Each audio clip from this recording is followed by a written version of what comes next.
Hello, hi, and welcome to episode 4 of the Hive with me, your host, Bellamine Simono. It is yet another business and lifestyle podcast brought to you by Idea Hive. This time around, we are talking human trafficking, a very sensitive issue, not only in South Africa, but all over the world. I don't know how many times I've logged onto my Twitter and I find a name in a hashtag. Please help us find a relative. Please help us find a sister. Please help us find a friend. But today we are going to unpack it all to understand what is this beast called human trafficking? Can it happen to anyone? Is anyone safe at all? And today I'm chilling with Lele and Easy E. Hi guys. How are you guys? How are you? I think let's just get the ball rolling. Yeah. What is human trafficking? Okay, I'm gonna have to take this one. I think human trafficking I think it's very important to highlight that it's not a race issue, it's not a cultural issue, it's not a, ethnic issue, it's a very human issue. Yeah. So it's literally, I think now it's known as the modern day slavery. How are people trafficked in modern day slavery? Because I can imagine it's very different. I mean, as the world changes, it probably is easier for people to get trafficked. I don't know if that's even, politically correct to say. I think with social media, everything just became easier. It's so easy to access and to track people, their whereabouts, because we post everything. We tag our friends, we use our location to show people where we are. So and I think the most way to target people is by posting false job applications. Because people have this misconception that people are trafficked when they go out to parties or whatever. People need to know that children are still trafficked at schools. They target them at schools. People, I would literally be just walking out because everyone knows I work at Idea Hive and they would be targeting me every day. Yeah. When they get the chance, they snatch me and I'm gone. Yeah. I could go for a job interview only to find that it's fake and I never make it out of there. Yeah. That's why people are like, she was last seen going to this particular place and she was never found. You could be leaving campus, man. There is no way about it. There's no two ways. It can happen anytime, anywhere, in front of people, and no one knows when it's happening. You just feel like, oh, I just saw someone got kidnapped right in front of me and they're gone, just like that. So, and it's very scary when you say, it normally also comes in the form of job application, because in the last episode we were talking about unemployment and people need jobs out there. So now I'm actually tempted to ask, what are the statistics? Because if they can easily lure you in with something that we already consider a pandemic, which is unemployment, then the stats must be crazy. over to you, sir.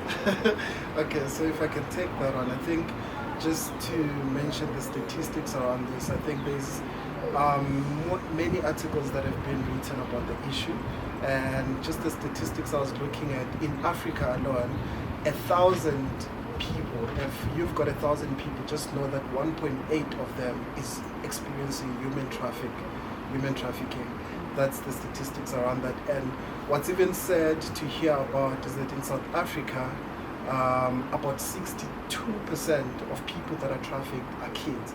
So it's literally people that take advantage of whatever you like as a young person, whatever you like, and use that to lure you into, believing that actually this person might have a job for me, this person might have this and that for me, or a great opportunity.